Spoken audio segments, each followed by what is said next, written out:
you don't need a bunch of leaders on your team. That's what you're for. That's what you're for. You're there to be the leader. You're there to be the cool head and keep them straight and remind them what they need to do, and then keep moving forward through growth.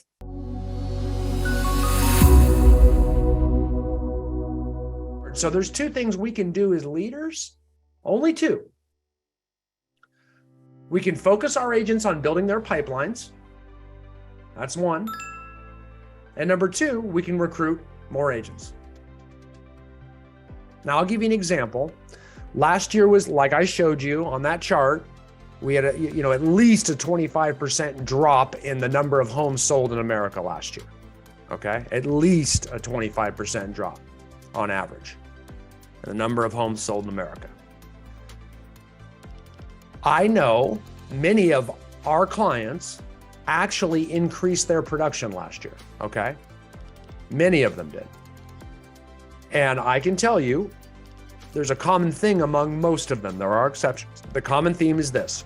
It's the ones that ended the year with more personnel than they started it. So if you grew your team last year and added people throughout the year, you actually recruited to insulate your business. Because if you look at your sales production and you say, okay, I have 8 agents and I closed, let's say 60 million last year in sales volume. Had you had 16 agents, you would have closed 120 million. A 25% drop in the market doesn't affect you. You see what I'm saying? Because you insulated your team by doubling your production. And that's what growth does. It makes you too big to fail. And there's not so much pressure on any one agent.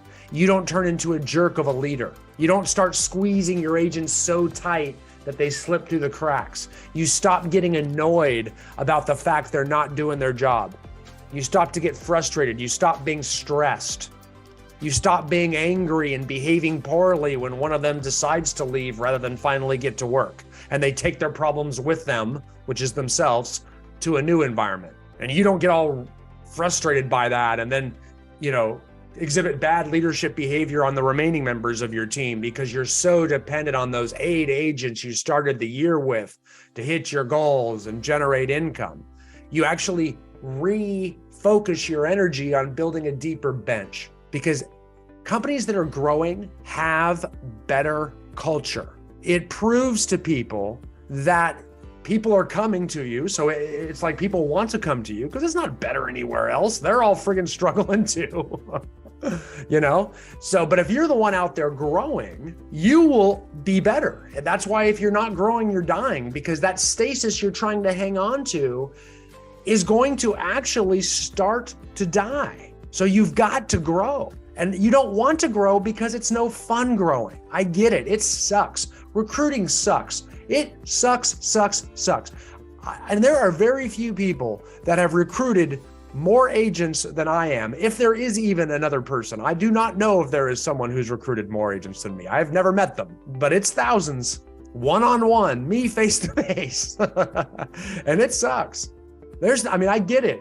There is nothing worse than you, the successful person that makes hundreds of thousands, if not millions of dollars in real estate, sitting down with someone who's maybe closed 15 transactions, or better yet, a totally new licensee who's looking at you like, well, I don't know, what's your split?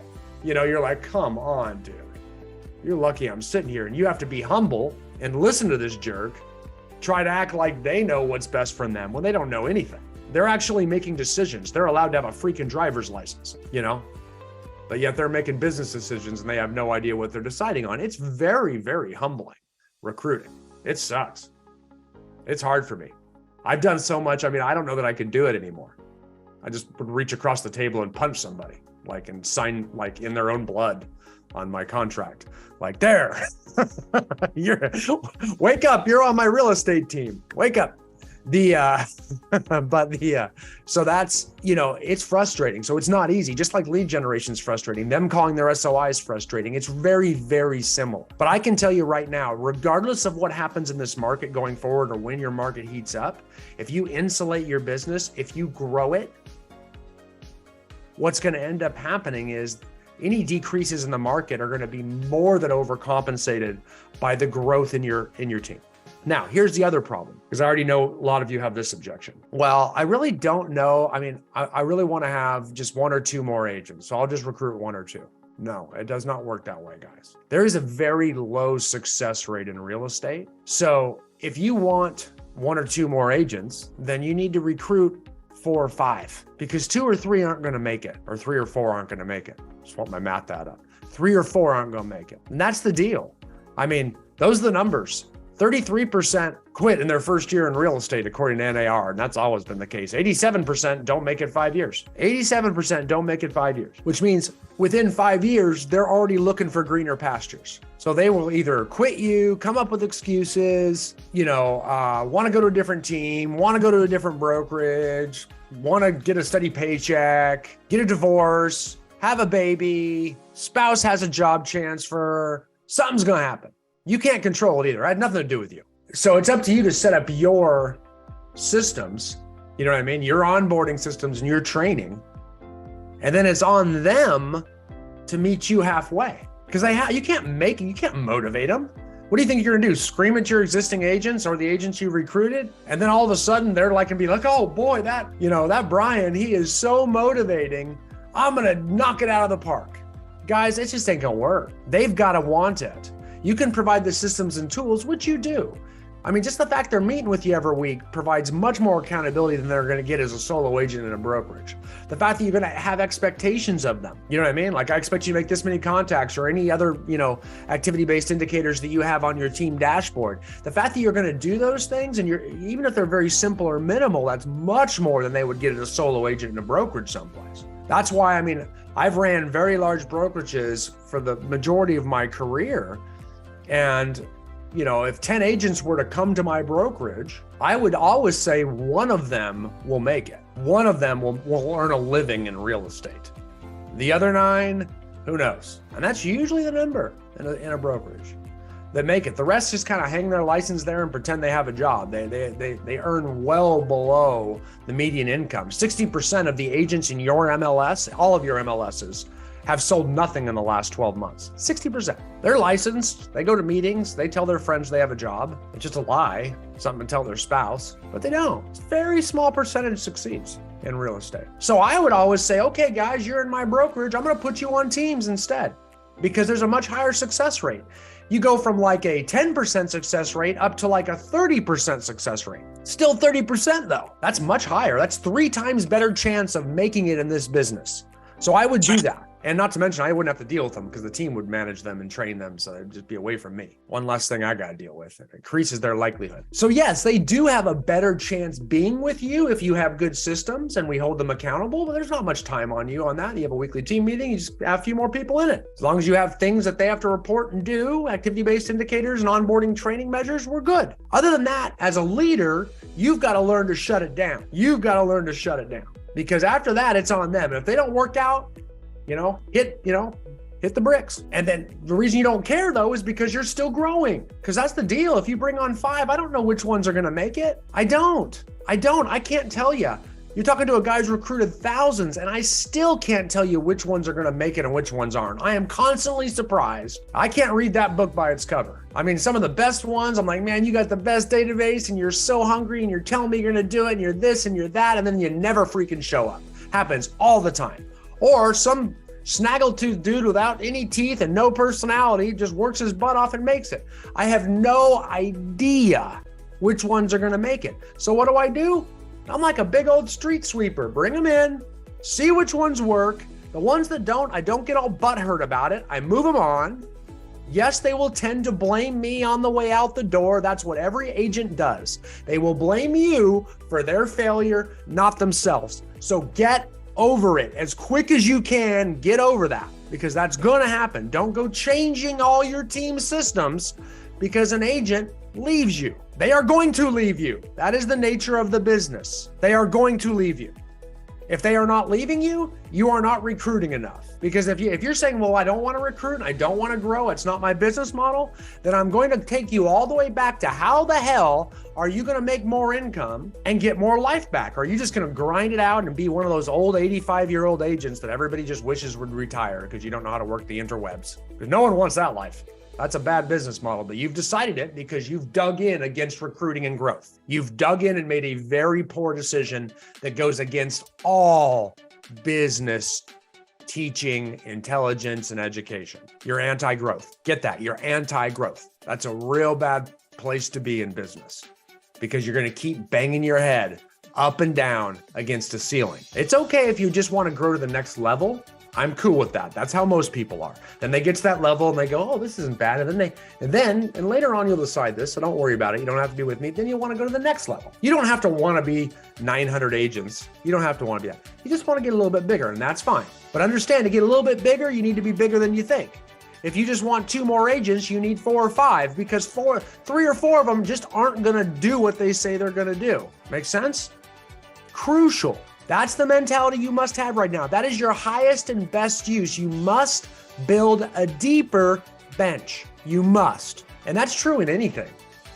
That's what successful leaders know. Successful leaders know that if you just have one great admin, oh, that's great until she has a baby, she gets divorced, she gets a job transfer, she decides real estate's not for her, and then everything goes backwards for an entire year. You're either back doing it or you're hiring and training, and you're going to see some people go real fast to success towards their goals, and some have a much more jagged path. The ones that have a jagged path are the ones that move forward way too cautiously. And they're worried about profit every single month, every single quarter. They won't endure a slow market. They'll cut all their expenses, go all the way back, and then guess what? Spring and summer comes around. Everyone's busy. We need help.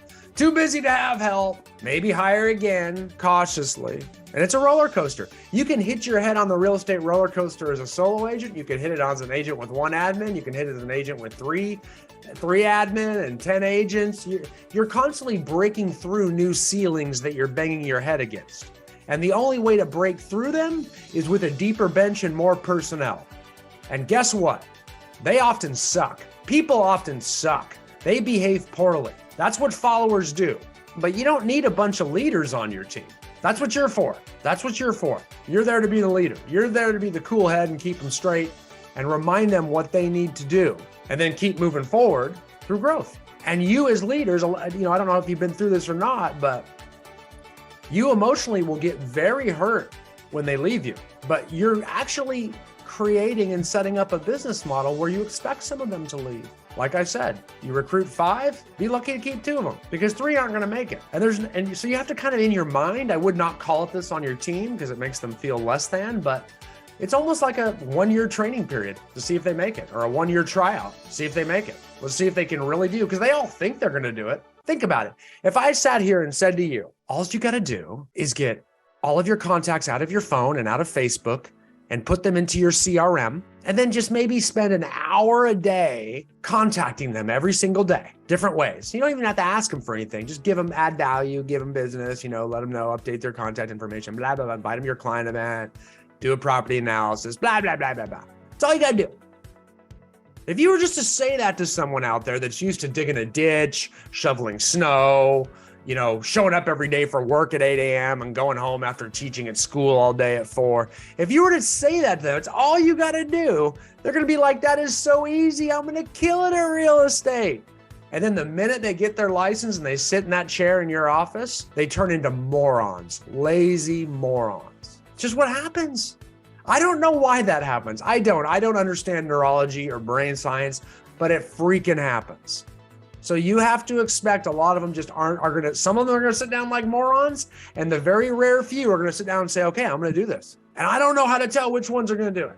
I'm yet to figure that out. But some just have it, and you need to make sure your systems are there to hold them accountable. And that's very easy to do once you set them up there. The hard part is not doing too much, not freaking out, not exploding on them, not squeezing them too tight. The hard part is just, it's kind of like, with kids, you got to let them make bad decisions. You got to let them make bad decisions. And just kind of like, all right, if that's the path you choose, man, I'm here when you need me. That's the hard part. And every time they bitch about not making enough money, every time they gripe about not having enough transactions, those are the opportunities to say, well, then what can we do to get you more? Let's sit down and take a look at it. That's when we pull out and look at the matching standard and see how many leads and closings they've gotten from team generated leads versus how many they've generated and how they're doing with all their activity-based indicators to generate their own business. We refocus that negative scarcity-based thinking into activity-based, abundance-based activity. That's our job as a leader, to refocus that. So when they gripe, we refocus it positively. We don't get mad. We don't get angry. We do our bit. And if they still don't do it, I can say, hey, well, why don't we tighten up the scoreboard a little bit? Why don't we double up the amount of contacts you're doing so you're forced to do it? But if you're running around looking for me to give you all your business, that just doesn't exist in this world. I'll literally say, maybe real estate's not for you. Maybe you get paid half as much and go to work 40 hours a week, 8 to 5 o'clock, go get a steady paying job, get paid $40,000, $50,000 a year. I mean, you'll have to work 5 times as hard as you would in real estate and make a whole lot less. The question is, can you do this, man? And that's said with confidence from a guy who's not afraid to lose somebody. Why? Because I just keep getting more. I'll find one that wants to work. And then understand this, they have different seasons throughout the year in their lives. I'm not going to cut them if they don't work either. Why? I can't tell you how many people have just sold very little because they're going through different seasons of their life, maybe a divorce, maybe problems at home. They don't cost me anything being on my team. I mean, if they're not following up with leads I'm giving them, I'm not going to do that for the time being. I'm not going to waste money on them. But you'd be surprised how they come around. That's a lot of people get into real estate for that flexibility. All of a sudden, their kids graduate from high school and bam, you got a rock star. Or all of a sudden, they ditch the zero and find a hero in their life and boom, they go. You never know what's going to change. They don't cost me any money. So I'm not going to squeeze them too tight. As long as they're not like being poisonous, running around being negative or being victims, as long as they're not harming the team, I don't really care, whatever. It's up to you, because I just am not squeezing them too tight. I'm not looking at my team's income or production in a slow market and blaming my agents. That is bad leadership. The only thing you can control is getting more of them, because that's what agents do. They suck. Just kidding. You get it, right? If you need more income, then we need to insulate your business so we're not dependent on any one agent and we don't squeeze them too tight. Makes sense? That's why we build that deep bench. It just makes it safer. And if you can't handle a deeper bench, we need to develop the systems where you can. Any thoughts, questions about that? I know I can be kind of intimidating to speak to.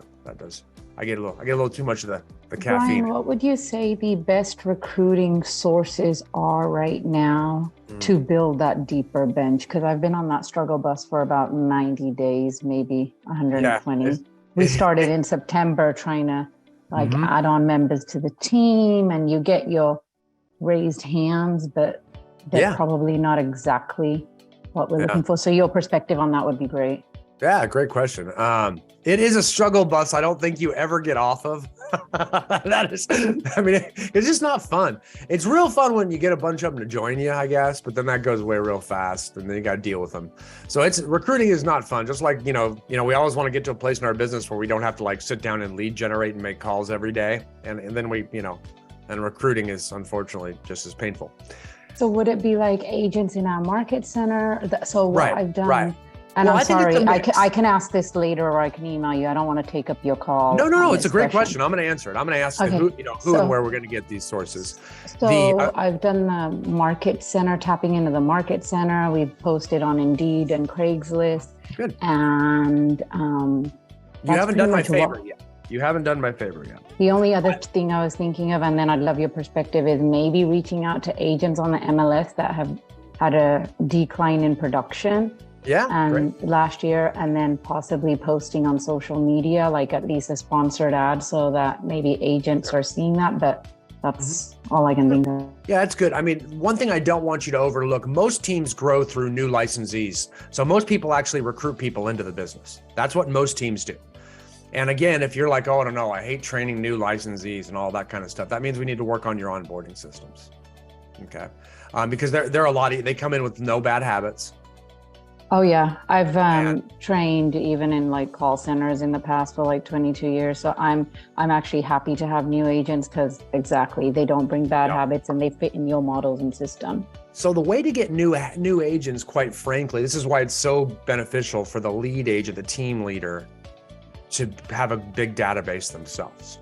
So most agents, believe it or not, get new licensees from their own SOI. So let's say you market to your SOI for business, right? You know, they list and buy houses with you. Now market to them and say, hey, we're looking to grow. We've got more clients than we can handle. We really want to bring some people into the business and mentor them in and we can provide them with some business. And so I actually have 2 agents, 2 past clients, because we do like a twice a year email to the database. Yeah. And 2 people just started the licensing process from a database. But that's a good reminder. This is the most popular. So now think about all the ways you market to your SOI and turn it around. Like if you call your SOI still, I'm very impressed with you. That's awesome. A lot of team leaders are getting back in and picking up the phone right now, you know, and say, hey, I need your help. Believe it or not, I know you're hearing everything in the market, but we could use some more help. You know, who do you know? I want to work with more people like you. Who do you know that might be interested in getting into real estate? I'm looking to bring someone in without any bad habits. So you could literally call them all. You could email them all. You can shoot a video email to them all. You could actually send a mailer to them all.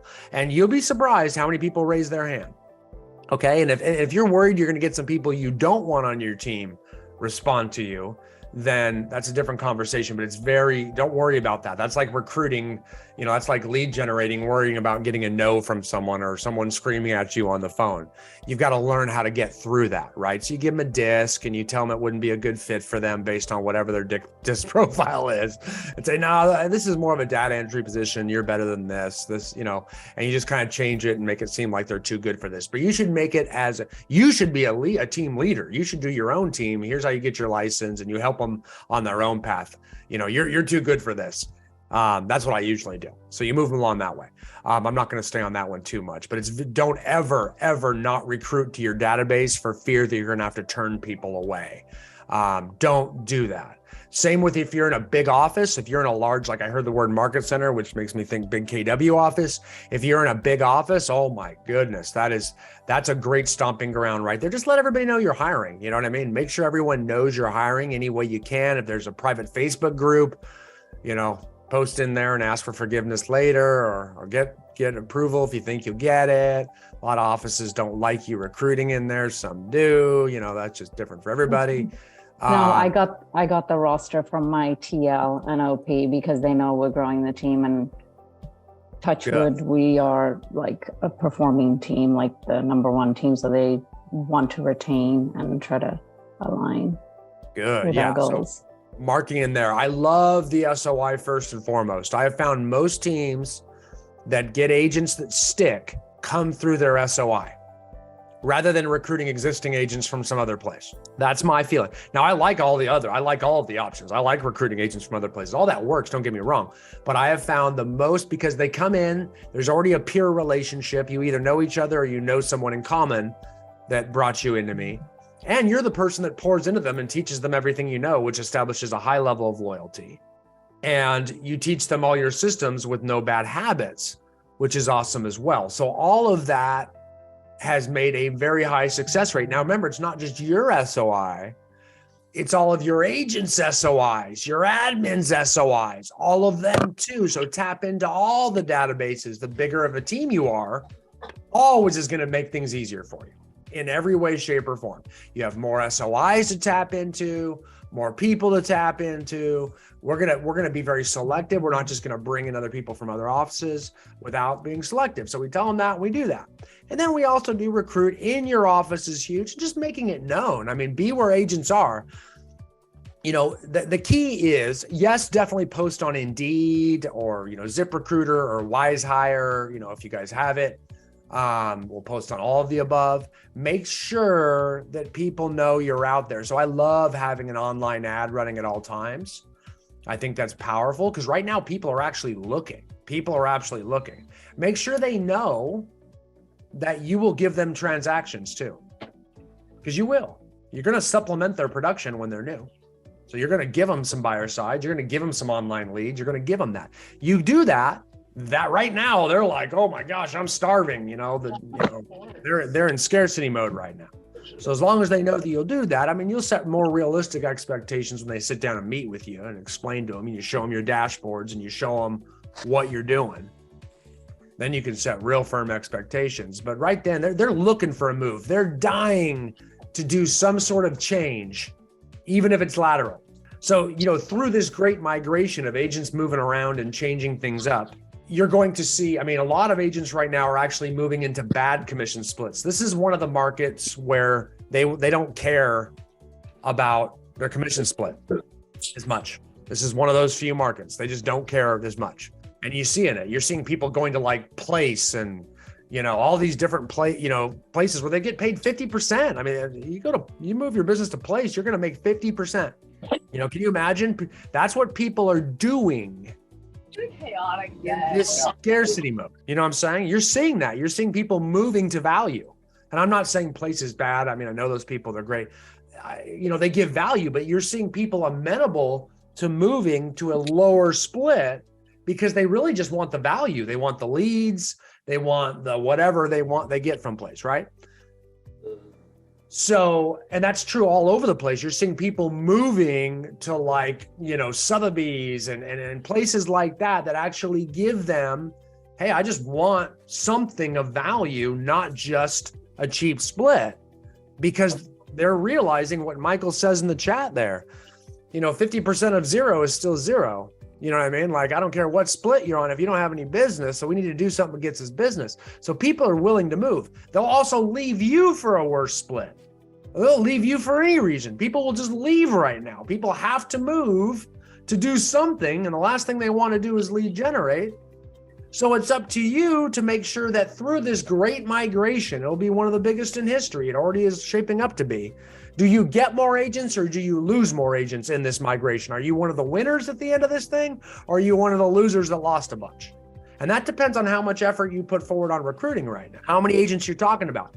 I'm a big believer in being where agents are, and I hate this one too. God, I hate this. But, where do low producers hang out? Association of Realtor functions. Broker open houses. Like, I don't even like to say the words. They're so painful. Things like that. You go where the agents are and you hang out with them, but you're trying to be around them. You know what I mean? But going out and trying to recruit other agents that are existing, the good thing we know about that, I mean, that's great. But then you start to get in recruit versus hire mode. I always like to make sure they try to come to me because then they come to me humble. If you're trying to recruit someone that already knows the business and now you're like saying, well, come to me for this split, and you're also recruiting their habits with them. See, a brand new licensee for the first 6 months, they haven't learned that they actually don't have to work in real estate. A brand new licensee comes on board and expects to have this onboarding training program as if they were getting a job at Google.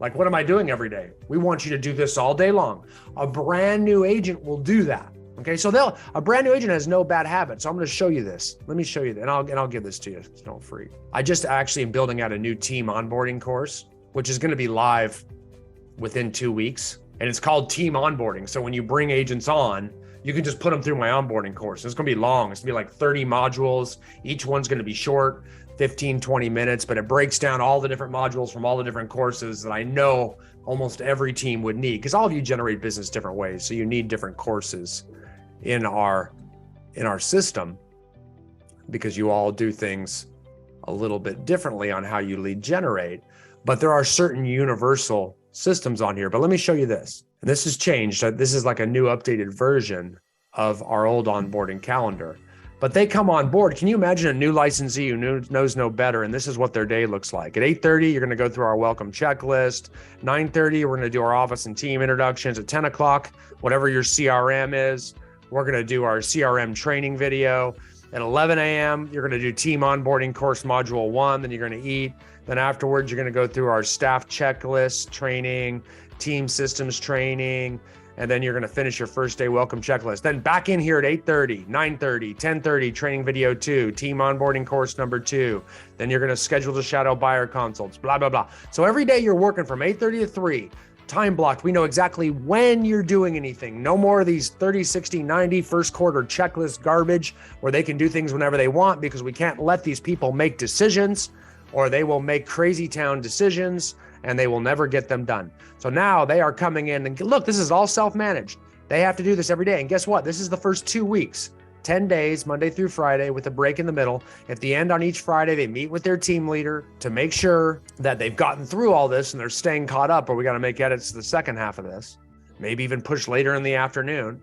because they're done every day, 3, 4 o'clock. The first 2 weeks are the hardest. And then Friday again, they meet with that team leader to make sure that they're going through it, or their sales manager or whoever. And then then we scroll down. Now we got weeks 3 and 4 here. The next 2 weeks, okay? So this is a full month now, and you'll see they're getting done a little earlier now. We're having them watch a little less videos. We're slowly pulling back. They're done an hour earlier each day. Same thing, meeting at the end of the week to get through it. Then we scroll down to weeks 5 and 6. Now we're getting done even earlier. They're getting done at 2 o'clock because hopefully they got some property to show in the afternoon, maybe some listings to take, and we're backing off the amount of videos they watch. And now we're moving into weeks 7 and 8, and now they're done every day. Nice and early. They're watching one course. And again, these are totally editable. So you can like get in here and type and change the text up and adjust it to your team's schedule and all that as well too. Again, this is all self-managed. This is stuff they have to do. All you do is show up to your team meetings and meet with them at the end of the week. They need to do everything else themselves. They will do it. They will do this if they're a new licensee, because they expect that. In fact, they always say, I'm so lost, I don't know what I'm doing, because they thought they were joining Google or some normal business that had onboarding and training. You didn't have that, so you set a bad expectation that no, this is real estate. I can come and go when I want. Well, not when you're learning, you don't. You get through all this and you generate business and you're happy because they're prospecting every morning there. Every morning they're making SOI contacts. Every morning they're prospecting for new business. They're growing their sphere of influence. You set that expectation for the entire year, or for their entire career. That's the habit they're going to have. So you hold them that tight. New agents will do that. When you recruit existing agents, though, once you get in the business for 6 months, I'll put that in the chat because I promised you I would. And that's new. I do have a team onboarding calendar for the first 2 weeks, but I'm finding a lot of you guys have not modified it for the full 3 months. So I thought I'd do it for you. Plus I'm doing it with our new course. Now the new course is listed on there, but that's the idea. And it makes them very self-managed. Now you bring in a new licensee at a normal brokerage. Within 6 months, they're going to tell themselves, I don't want to do all that. That's how quick a good agent turns into a crappy one. Within 6 months, you cannot make them lead generate. Within 6 months, you cannot make them attend to training. They already know everything they need to know, and they're negotiating with you on their split because they know their worth, right? They have no good habits, no nothing. It just takes 6 months to spoil an agent. That's why I opened this company, because I think the leaders don't know how to be leaders. And we wonder why it's so different than other brokerages and other businesses. It's because there's terrible leadership in real estate. They don't know how. I mean, these agents, when they first come on board, they come on board for the training. They want it. We just don't give it to them.